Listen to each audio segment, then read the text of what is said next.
my friends, and a very pleasant good afternoon. The curtain is about to go up on the final game of the '87 season. What a great afternoon for Pirates baseball, and an appropriate way to close out what has turned out to be a very exciting 1987 baseball season. The Pirates will finish up today against the Philadelphia Phillies, and the team has a chance to finish in a tie for 4th place with a win today. If the Buccos defeat Philadelphia, it would be win number 80. Mike Dunn against Don Carmen. I want to take these few minutes to express my appreciation to you for the exciting season we've had, especially the last 37 games. Can't wait for 88 tailgate party here at Three River Stadium in lot number 2. And we're paying tribute this afternoon, rightfully so, as this organization has rebuilt and is on course to... Now that big trap is going to be set all winter. It started by Herzog and some other people that the Pirates this, the Pirates that. We got a long way to go. Don't fall for that. Believe me, don't fall for it. And on the other hand, you're going to read this winter how we're a fluke. And we're going to be a last place club. We're nowhere close. So you can't pay attention to any of it. And what does it all go back to? That feeling that we got. And it can only be in here, and it's only going to stay in here. We know what we have to do.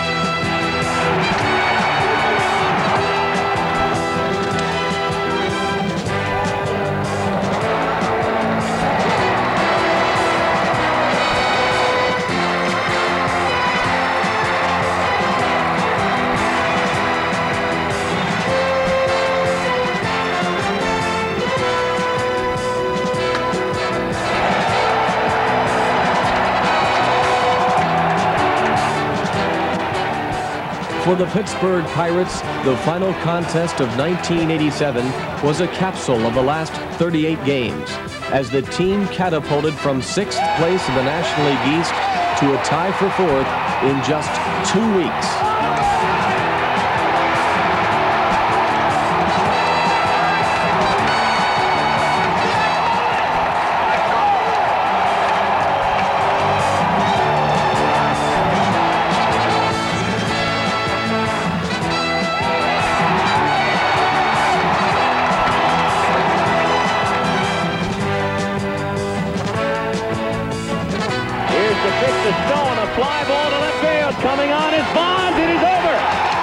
This was a talented bunch of young hardballers who had blended together in the final months to provide some of the most exciting baseball Pittsburgh had ever seen, as the city celebrated 100 years of Pirates baseball.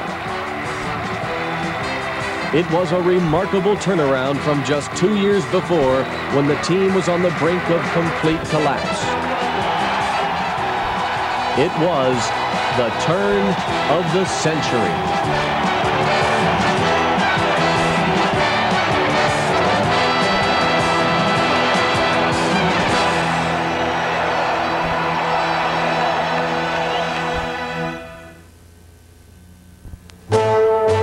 For one to truly understand the strategy behind the many changes that have taken place with the Pittsburgh Pirates, one must take a closer look at its architect, Sydnor Thrift Jr.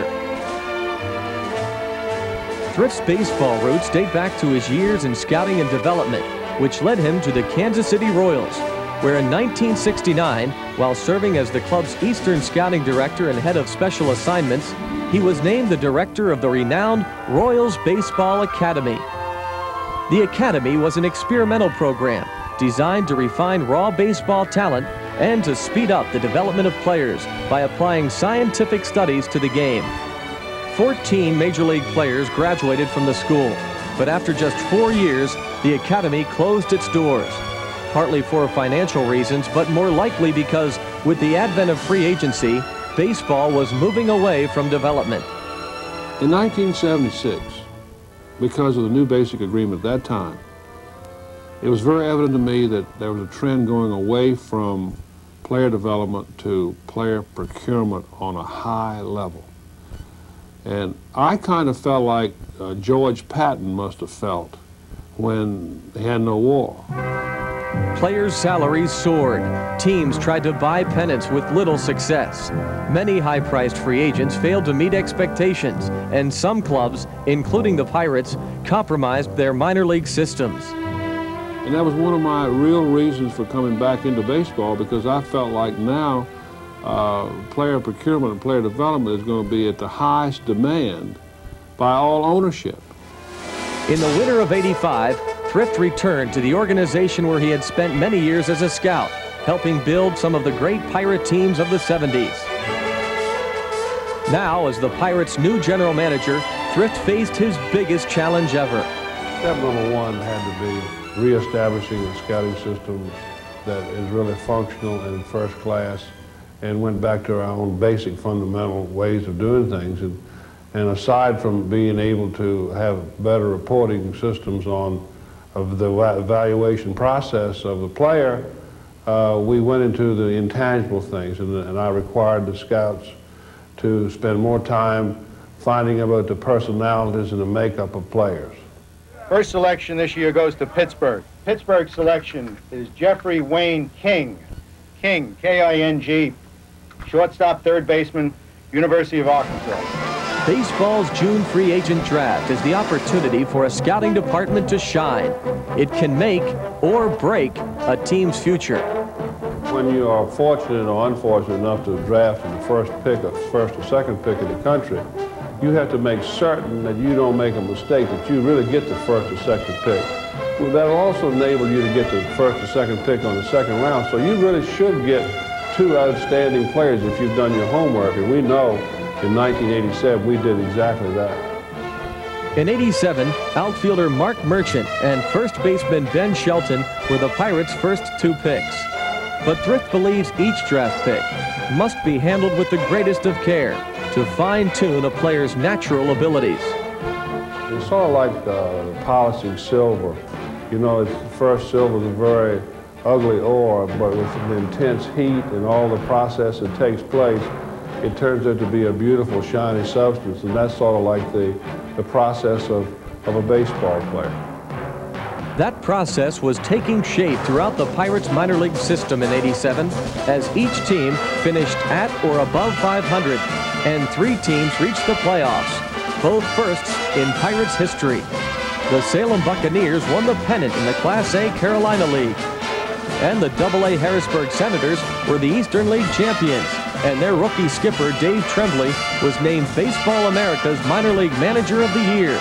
And next season, baseball fans in Western New York will get a chance to see the Pirates' talent-loaded AAA affiliate in a brand new park in Buffalo.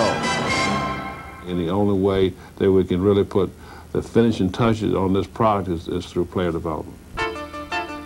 A player's progress from the rookie league to the majors is constantly monitored to ready him for the big leagues.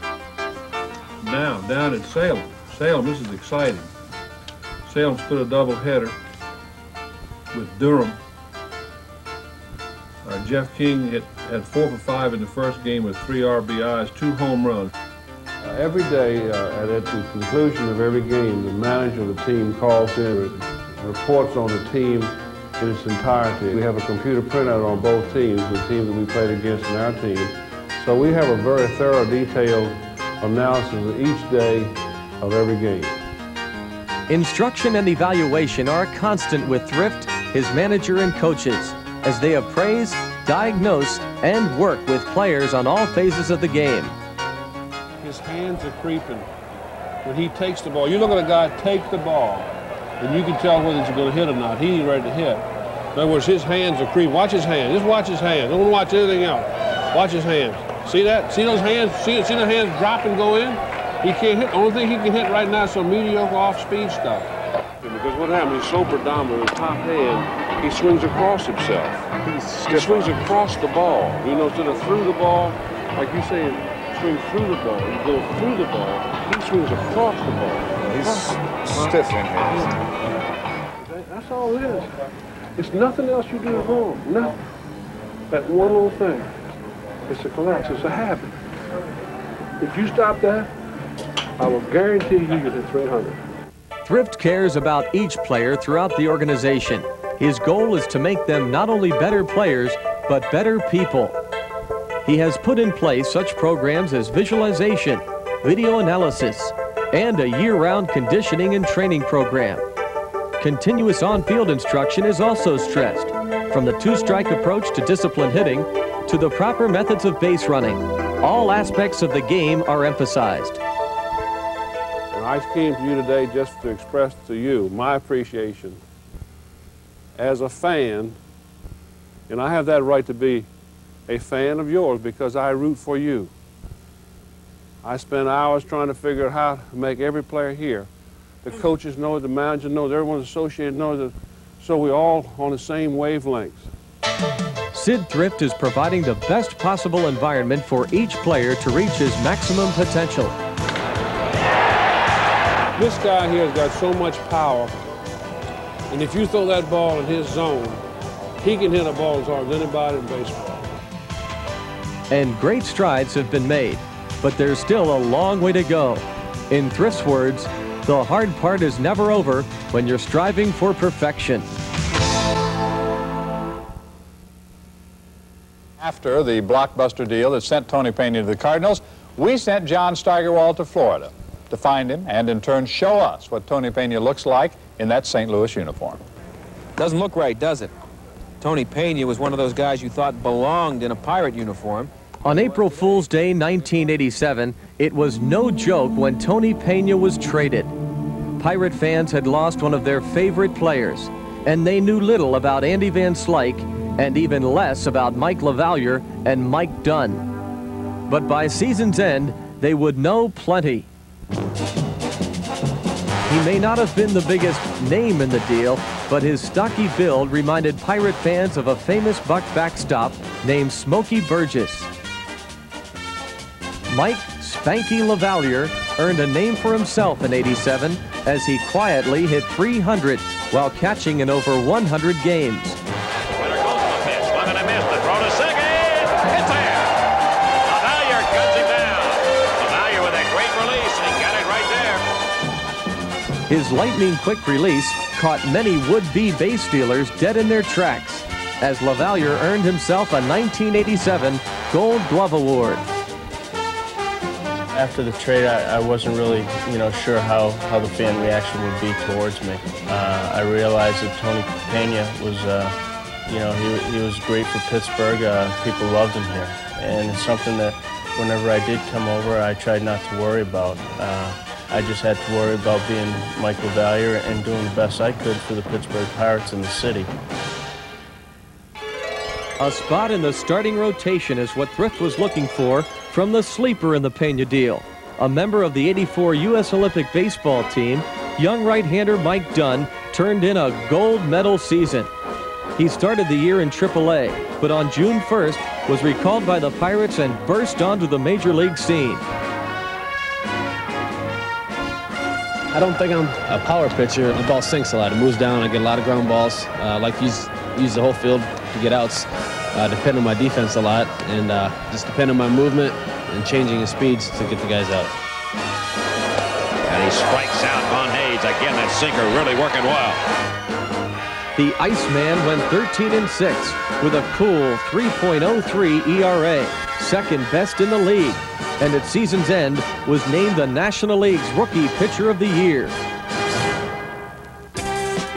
Andy Van Slyke is no rookie, but in 4 seasons with the Cardinals, he had never been given a full-time job.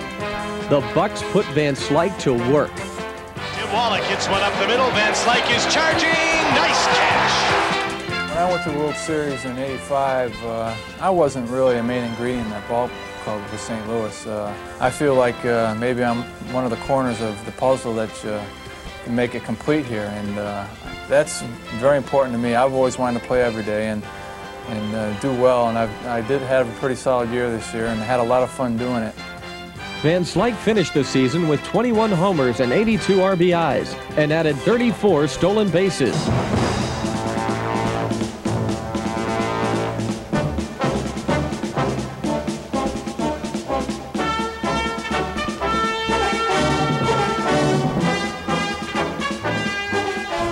As the Pirates' Secretary of Defense, Van Slyke was loaded with a stockpile of artillery, able to cover plenty of enemy territory, tracking down balls with bullet-like speed, while also employing a deadly accurate, bazooka-like throwing arm. Now Van Slyke might have a play here. Sets himself. Martinez tags. Here comes a throw. Not cut off. It should be there. And it is. Oh, what a throw by Van Slyke. On July 23, 1986, pitcher Jose De Leon was traded to the White Sox in order to reobtain Bobby Bonilla. In 1987, Bonilla platooned in the outfield until mid-June, when he became the Bucs' regular third baseman. After plenty of hard work with the coaching staff, he turned in some sizzling plays at the hot corner. Ground ball. Bonilla cuts it off from his knees, throws to second. The inning's over. Oh, Bobby, do it. It's been a good year. It's been a definite learning experience. Playing third base, that new position over there for me, I'm enjoying it very much. Bonilla's bat scorched opposing pitching. He finished the year 10th in the league in batting with a .300 average, a team best. And on July 12th, he became only the second player in Pirates history to homer into the right field upper deck at Three Rivers Stadium. Less than 2 weeks earlier, he became the first Pirate ever to homer from both sides of the plate in the same game. Well on his way to establishing a new team record for home runs by a switch hitter with 15. In the winter of '86, Thrift dealt veteran pitcher Rick Rhoden to the Yankees, along with relievers Pat Clements and Cecilio Guante, for Doug Drabick, Brian Fisher, and Logan Easley. While looking to deal Rhoden, Thrift was often criticized for procrastinating. I have a written dossier on who was offered for Rhoden, and it would be, it's kind of like a Saturday Night Live almost, as a comedy show, because some of the players were really players that they were on the verge of releasing, players that really had never played in the big leagues and we didn't think were prospects. Brian Fisher began the season as a reliever, but after struggling in that role early on, was placed in the starting rotation. The result, he ended the year tied for 7th in the league in complete games and tied for 3rd in shutouts.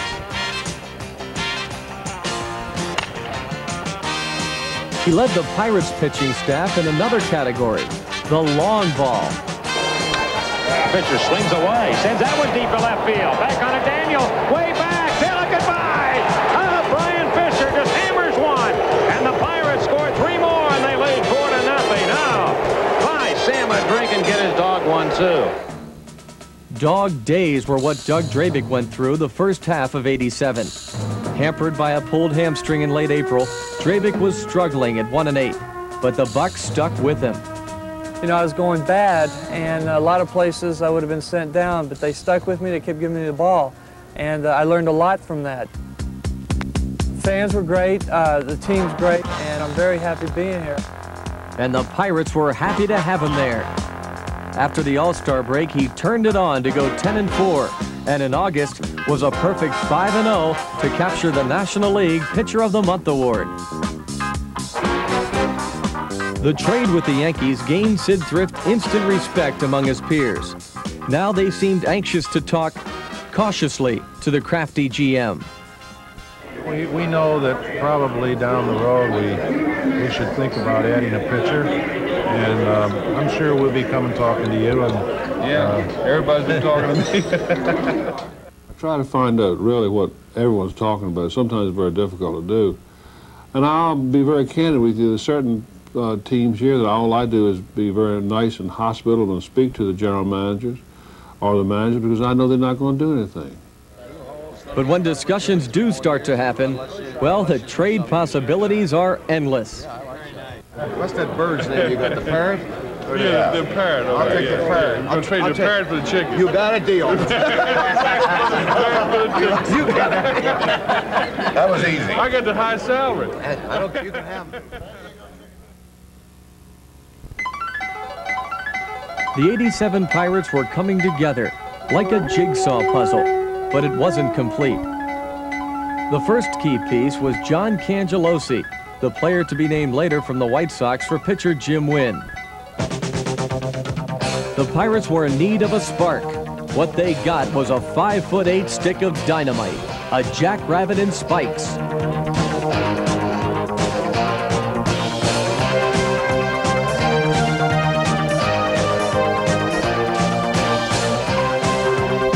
Cangelosi's coming home. The throw, not in time. 1-0 Pirates. The little guy can fly, and he's in it. Look at that enthusiasm. There wasn't much enthusiasm when Thrift traded for his next piece of the puzzle. Alfredo Pedrique for Bill Allman to the Mets. Pedrique, a little-known AAA shortstop, wasn't expected to see much playing time, but he unexpectedly played in 88 games with the Pirates and hit .301. He earned postseason honors on Baseball Digest's and Topps Major League All-Rookie teams. Next, Thrift went to work on the bullpen. Jim Gott was acquired on a waiver claim, completing a deal that had sent Pirate pitcher Don Robinson to the Giants for minor league catcher Mackey Sasser. Gott brought with him a powerful 95 to 97 mile-an-hour fastball and an equally strong, positive attitude. Whatever positive feelings I have, I can allow that to shine out there on the field, which will give me more and more confidence, which will bring confidence to the ball club also. I feel very good about the whole situation. He was given the job of Pirates bullpen stopper and performed brilliantly, saving 13 games in 16 opportunities with a 1.45 ERA. And Jim Gott's winning personality was a major force in the Bucs' second-half surge.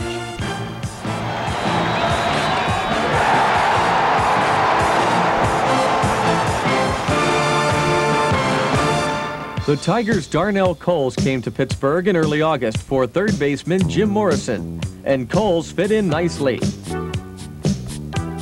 As a power-hitting right fielder and backup third baseman, he provided some impressive performances. Darnell hits that one deep to left field. That might be gone. Ah, hallelujah, Hollywood. 3 on the night for Darnell Coles. The Pirates' offense was getting leads, but the bullpen wasn't holding them. At no time was this more evident than during a 4-game stretch with the Expos. The Bucs led in all 4, but lost them all in the late innings. On August 21st, young reliever Jeff Robinson was acquired from San Francisco to bolster the bullpen. The Bucs had given up their one remaining veteran leader, Big Daddy Rick Russell, and the team appeared to reach an all-time low in morale as they lost 3 straight in Atlanta. The Pirates were now 18 games under 500, mired in the cellar of the National League East. But on August 24th, as they prepared to open up a 9-game homestand, General Manager Thrift made headlines with a pregame meeting, trying to convince the Bucs that they were better than their record indicated. He asked the team to set a goal for the remaining 38 games. Jim Gott spoke for his teammates. My thinking from the very beginning was 38 games, 26 would be 2/3 of those games, or 2 out of 3 out of every series. I'll go 1 less to make it realistic, and we went with 25. So it seemed really unrealistic. Nobody really commented on it after the meeting was over. 25 of 38 games? Was it possible? Gott's words apparently lit a fire, as that night the Pirates embarked on a 7-game winning streak, and the drive for 25 was alive. Padilla turns on that one. Throw deep to left. Tell it good night. Gott trying to end it all right here. 1-2 pitch. He struck him out. Here we go again. 1-2 pitch to Bell. Struck him out. Mike Dunn strikes out Buddy Bell and pitches a 2-hit shutout tonight at Three River Stadium. Franco's pitch, and a scrubber off to the right side. It's in for a base hit. Johnny Ray scores. The Buccos defeat the Cincinnati Reds.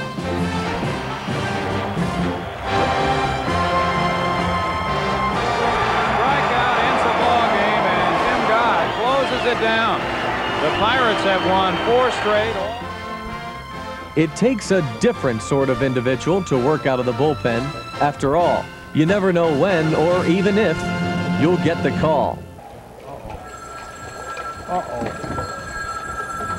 Yep. Jonesy, Patterson, Bobby Patterson, Bobby. Yeah. Okay, Jeff.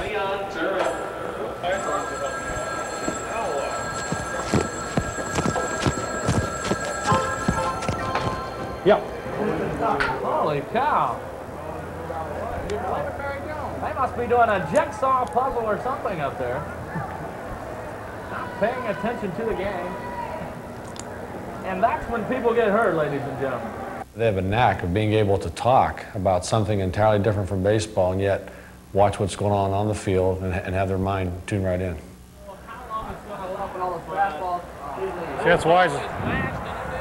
See, that's why he's a good hitter. The 2-1 pitch he took. Sure. The 2-1 pitch he took, the 3-1 pitch he got. See, that looks easy. Try to tell the players is what we try to talk about, is that if you come to a ball game and don't come out of that game learning something, then you haven't been there at all. You know, it's like going to church on Sunday and sleeping through the sermon. Well, you might as well not even go. There you go. Deep down. There you go. The bullpen looked on the next 3 games as their teammates, helped by strong starting pitching, continued to win. 1-2 pitch. Drive to right field. Going back is Hatcher, and it is gone. Andy Van Slyke with a grand slam. The Pirates lead the Houston Astros. Line drive to Breen. And that'll do it for Doug Drabek. He gets his first complete game and his first shutout. Mike Dunn with a 2-2 delivery. That's bounced to short. Pedrique has it. He throws, and it's all over. The Bucks had won their 7th straight. 2 days earlier, they had lost veteran second baseman Johnny Ray when he was dealt to the Angels for 2 minor leaguers, opening the door for a highly touted Pirates minor leaguer to finally play in Pittsburgh. Jose Lean would play a big part in the final month for the Pirates, swinging a timely bat and displaying the acrobatic glove that guaranteed his ticket to the majors.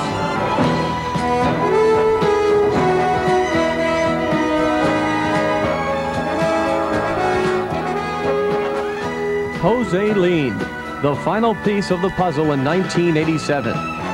Now it was time for this exciting young team to prepare for the schedule that would truly test how they fared in the National League East. The last run through the National League East began on September 7th after a 4-3 victory in Houston, and another 7-game win streak was underway. The team's 4th straight win came in Chicago and featured a dramatic 9th-inning homer from an unlikely source. And Robinson sends it deep to left field. Look out, it might be gone. Oh, great balls of fire. Do you believe that? Jeff Robinson. A sweep in Philadelphia followed. Then it was back home to face the Big Three in the East and a chance to play spoiler. The Bucks split a pair with both the Expos and the Cardinals. Now a 3-game showdown with the defending champion New York Mets. It was a chance to renew old acquaintances and some not-so-fond memories of the season's earlier battles.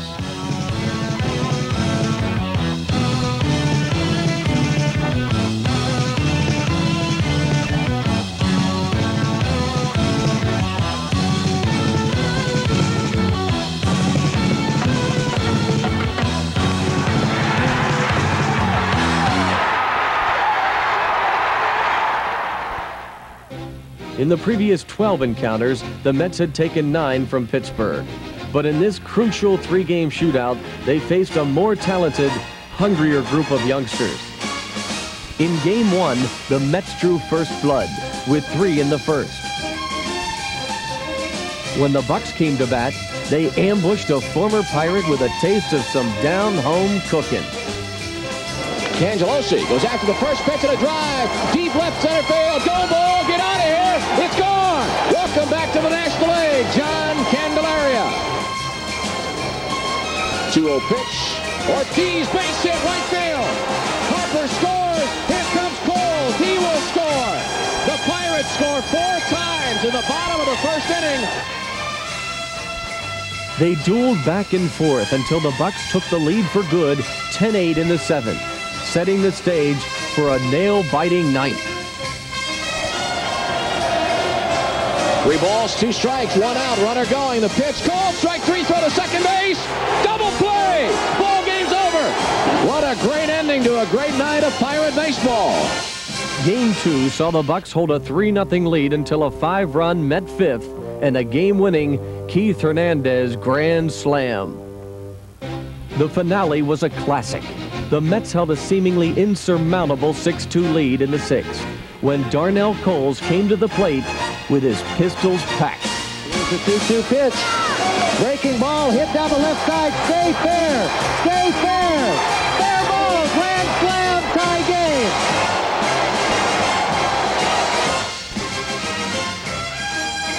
The Bucks trailed again 7-6 with 2 outs in the 8th when Mackie Sasser came off the bench and drove home Tommy Gregg.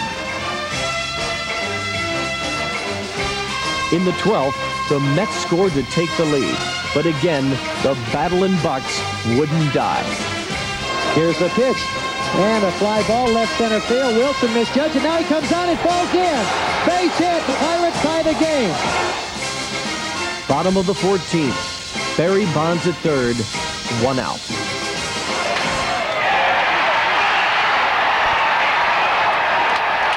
That's gonna do it. That's gonna do it.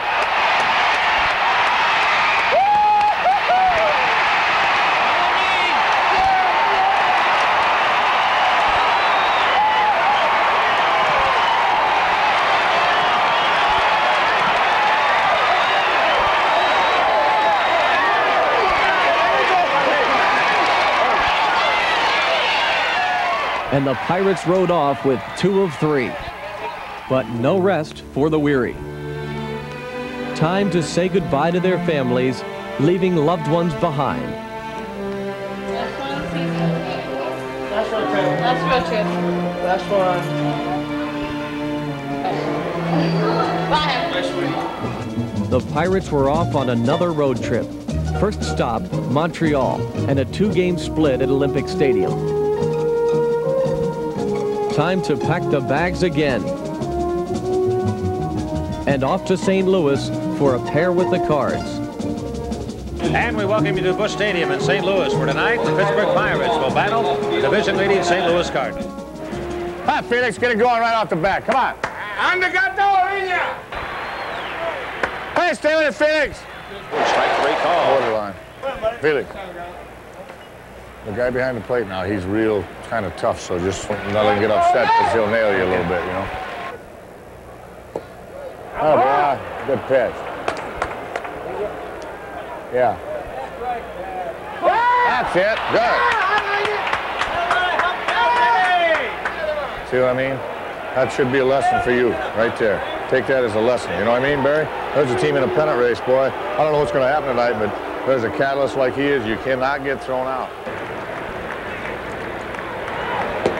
Now back-to-back walks. It looks to me like he's pitching this inning totally different than he pitched the first inning. Very aggressive this inning. Huh? No, very aggressive. Don't throw him a good strike here now. He's going to want to be real aggressive, especially against us. Now be smart, Fish. Try again. Breaking ball. Strike him out. Don't let that get away from your aggressiveness the way you're throwing to the hitter, you know? And you start worrying too much about them, all of a sudden you lay something there for them, they're going to jump on you. Stay aggressive to the hitter. Just make them stop. Change your pattern a little bit and make them stop from time to time. And we'll throw over there from time to time, but don't let that get you all involved throwing, spinning, doing all this and that, and then you lose your concentration. Just stay aggressive and use them all like you're doing. You're all right. That's got to be in the gap now. That's got to be in the gap. Come on, Fish, do a job now. Change this a little bit now. Batting ninth, number 54. Talk to him. Brian Fisher. You. You're going to have to hit it down here now unless Dreesen stays back. You're gonna have to, he told you to hit the first baseman. You're going to have to hit it down here. You want me to bunt, right? Yeah, bunt, yeah. Okay. Right. Unless he's not charging real hard. If he's charging, you got to make sure you come this way. Okay. Tito! They wheel on him now. Let him hack at him. That's a pretty good bunt right there, boys. That's a pretty big league bunt right there. Now freeze on line drive now, Junior, not too much, all right? Freeze on line drive. Cardinals look for 2. Hurd turns, throws. Double play, but the run scores. That boy, Junior. Nice going. That baby. Junior. Second man. You got a big lead, don't he? Yeah, he's going to steal. Think you go first pitch? They have done.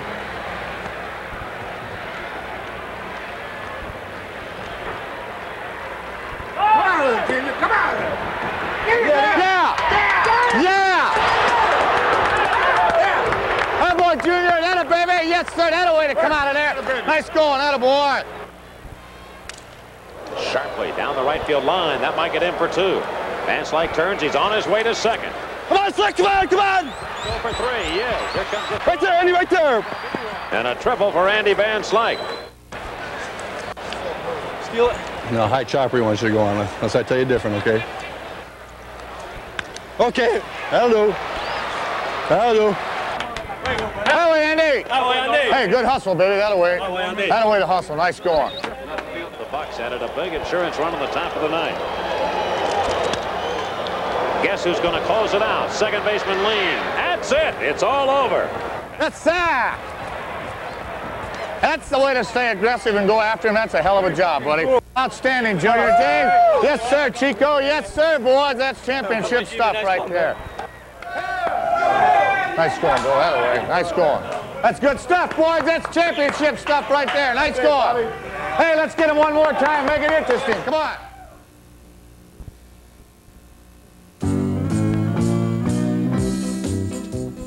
Making fans smile in 1987 was the long list of promising young arms. Names like Kipper, Bilecki, Patterson, and Jones. And there were first-year pitchers: Drummond, Palacios, Pena, Gideon, and Smiley. The latest to join the staff, Jeff Robinson, who finished the season with 14 saves, splitting his time with both the Giants and Bucks. And starting Game 2 of the series with the Cards, the staff's elder statesman, Bob Walk, who ended the year 6-1 as a starter with a 3.00 ERA. But before any Pirate pitcher even steps on the mound, there is a game plan. Done well. He's been tough for us. He's hungry. Good offensive player. I think it just stayed down the way right now. Let him single right field. Yeah. Because he jumps on. He's a situation hitter too. Like if situation calls for a dinger, he'll try for one. Oh yeah. In order to be successful with young people, I think you have to be more prepared than anybody else, and you have to be the solid rock that has the information for when it's needed, and I think it works very good that way. Myself, I keep individual cards on how we should pitch, which is updated all the time. And we take that set of cards, sit down with the catcher that's going to catch that day, go over it in great detail, and then a few minutes later call in the starting pitcher and just highlight. This guy is a good, high, fast Hayes, Ron Hayes. Oh, yeah, I said last night. He's a good, high, fastball Hayes. There are just all kinds of trains of thought that go into preparation for each and every game. I think it's just not magnified as much, say, as a football game plan. It seems, I guess it's so much different, it seems, to the people, but really, basically, it's the same type idea. Right side, this could be 2. Bream to Fermin, back to first. Yes, sir, the double play ball to Hurd. Hey, Ray, tell him when we're behind him, I want him to hold it and make him stop and then go. The problem you have in baseball with a young pitcher is that if you're, say, playing the St. Louis Cardinals, it's such an intimidation factor that everyone's going to run that you end up rushing to the plate. You want to make a trip, Ray, and make sure he's settled down. Don't give in to this guy. Good stuff. Whatever it is, you got to block the ball. I don't want to let that bother you, Bobby. The heck you do about that, but I tell you what, I don't want you to give in to this guy. Okay? I'm going to throw him a slider right here. All right, you got Tony on base and everything. You throw the slider, you throw the changeup, whatever you want to throw. Just don't want to get behind and get into it. The only thing is, I got them way back on the right side, so you got to get over here after if he hits the ball, okay? Right. Come on, good concentration. Let's go. To keep the young people, which we have, from worrying about that, we call when to throw over there, how many times to throw over there, when to come set and step off, when to come set, step off and throw over there, when to turn the inverted way to second base because we think the guy's running. And what that does is it completely eliminates the pitcher from even worrying about it. Get ready now. He'll definitely be running. We might be able to hold him, step off and that and get him. That takes all the pressure off the pitcher. If the guy steals a base, we say that's our fault. Hold him, step off now. You can hold the ball for a period of time and then step off real quick, which tries to give you a reading to see if you can see that the runner is leaning towards second or tips anything off. I'm trying to guess he don't go to first pitch. He might.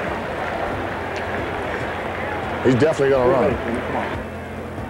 Yes, he did. That'll be all right. There it is. All right. Oh, that'll work. That boy, Bobby. Hey, I think it's time right here. Come on, boys. Just make sure you concentrate home because you rushed that first one. Walk pitched well on this night, but a ninth-inning rally by the eventual National League champions evened the series. This series with the Cards was a good example of how manager Jim Leyland approaches the game and how his inning-by-inning decisions have a major impact on the outcome. But not to be overshadowed is the importance of a strong support staff. You know, anytime you think you have all the answers to the game and then you know it all, you're crazy. I think it's a wise man that uses intelligent people to his advantage, and that's what my coaching staff is. They're all excellent baseball people, so I try to use their expertise to my advantage. My job primarily is to learn as much about our particular hitters as I can. Just try to keep an eye on them and help them make sure they're doing the things they need to do. Come on, come on, come on, come on, Muzzy! Stand up, Burke, stand up, stand up. I love coaching third base. It's just a challenge when to send them, when not to send them. I think basically I'm probably a gambler at third base. You get the line, if you can tell it, just take off. Beeson can't throw with it. Gotta get up though, Andy. Gotta get up quite a ways. Overall, we have an aggressive base running team. And sometimes aggressiveness is going to get you in trouble. But I think as a rule, the aggressiveness puts the other team on the defense. Let's go, Andy! Come on! Come on! Come on! Come on! Right there, stick right there. You got 2 outs now. I got the first baseman for you. Watch for him, the catcher. Make sure you don't get picked up. Let Ramos win the bat right here. Right fielder's got a good arm. Going on everybody else. Before the game, I talked with each base runner about the guy's move. So, you know, beforehand, if it's a left-handed pitcher and he has a real quick step-off move, they're not surprised when they see it. First baseman for you. He makes a little circle when he's going home. Yeah, you can see it. His front shoulder, too, his right shoulder. Huh? His right shoulder closes when he comes over. It doesn't. Make sure he goes now. Just trying to remind them, because a lot of times when guys get on first, they're happy they got the hit. So I'm there kind of to wake them up and say, now you're a base runner, you're not a hitter. Time to catch another flight and on to Shea Stadium for 3 games with the Mets. Following a Friday night loss, the Pirates were greeted by front-page headlines and quotes from pitcher Dwight Gooden, who called the Pirates little leaguers and guaranteed a win when he pitched on Saturday. Andy Van Slyke at third base with Bob Bonilla. I like them. These guys are nice. But the rest of them are little leaguers. After we won today, we'll all go out there. 2, 4, 6, 6. Who do we appreciate? What's it say in this paper? Huh, Junior? Junior, they hate you too. You're a little leaguer too. I know. Oh, they don't like Junior. Can you believe that? Williamsport. Williamsport. We got him. Dwight knows his stuff. We're going to Williamsport. We win it all, we're going. While thoughts of his teammates were on Dwight Gooden, Pirates starter Doug Drabick focused his sights on what he had to do. Advanced scout Dom Scala goes over the Mets lineup one last time. Santana's a big hit and run man. Okay, so if there's a man on first base and he's ahead of the count, he's going to be hitting and running. Even first pitch he does it too sometimes. So try to get him, try to bust him in or something. Okay. Meanwhile, the Pirate offense was taking off on Dr. K.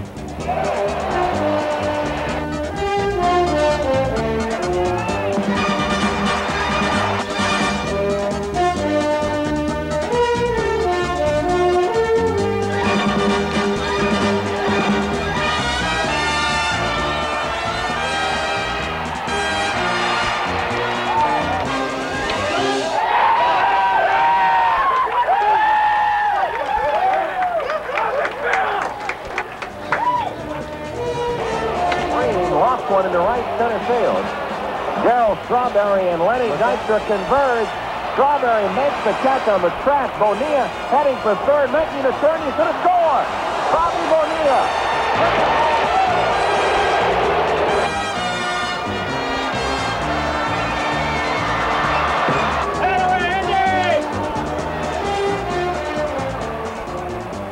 The Bucks sent Gooden and the Mets to the showers early as Drabek cleaned up.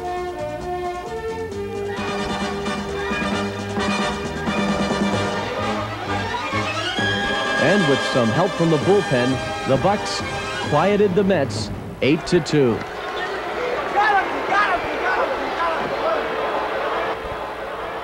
ahead, Bobby Bo. Go ahead. Go ahead. Yes. I see you.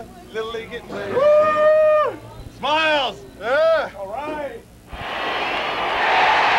The final game of the series was anticlimactic as the Bucks were soundly beaten 12-3. But they were going home to continue their quest for 25. They would need to win half of the remaining 6 games.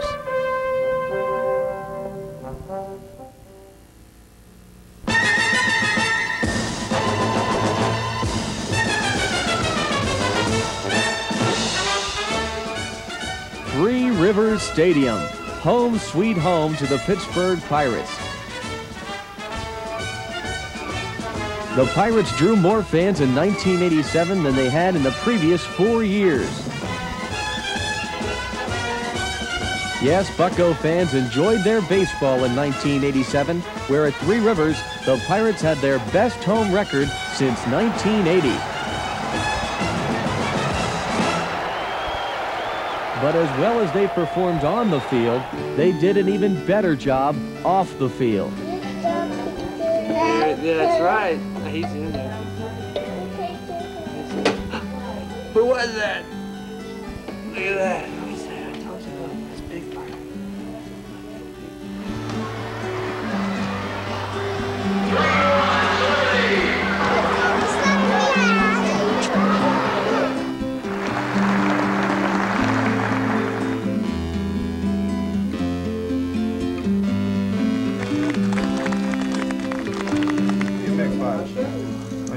Big five, a high five, like this maybe. Like this. Put your hand up. There you go. Like we hit a home run. What do you think? Mike Diaz is a gentle fan favorite, but manager Jim Leland sees Rambo as the hammer off the bench. Diaz is a rare breed who can deal a lethal blow with one mighty swing, while flexing his brawn at a number of defensive positions. If Mike Diaz is the beast, then Barry Bonds is the beauty. His style and grace make the game of baseball seem effortless.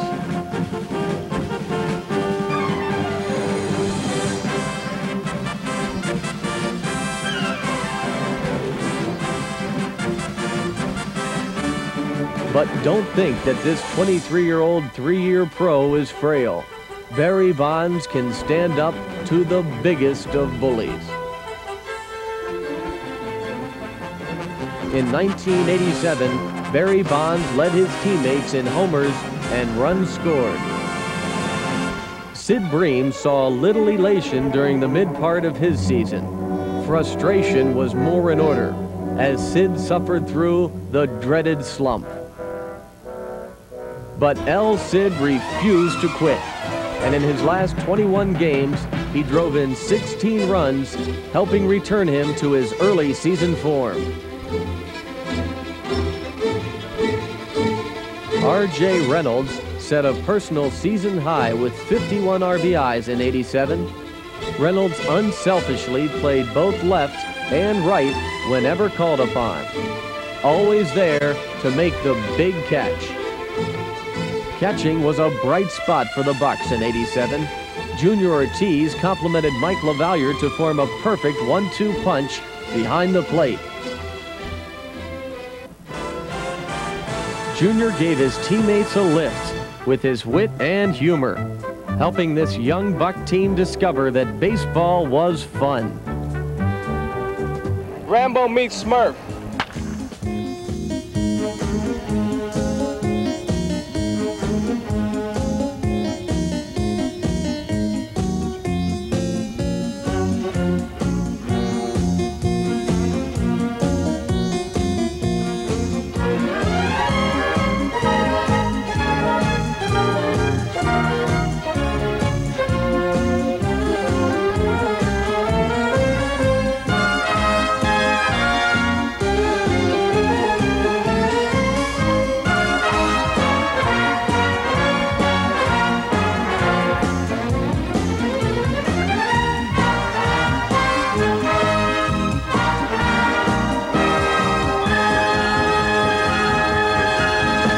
also enjoying a chance to show their stuff in '87, a crop of rookies who will blossom soon in the majors. Shortstop Felix Fermin, outfielder Tommy Gregg, and catchers Mackie Sasser and Tom Prince all contributed to the Pirates' spectacular finish. That finish included a 3-game sweep of Philadelphia to close out the season. The Bucks had won 27 of their final 38 games, 2 games better than their goal. And they ended the season with 80 wins, and in doing so, provided reason for optimism in 1988 as the Pittsburgh Pirates look towards a bright future in the turn of the century. We have fine young players that really now know and believe that they can win and know how to win and have a much higher level of confidence. And they believe in each other, they like each other, and with the combination of all these things, with a great spirit, we'll improve constantly. Hey, that's good stuff right there, boys. Nice going. That'll way to battle.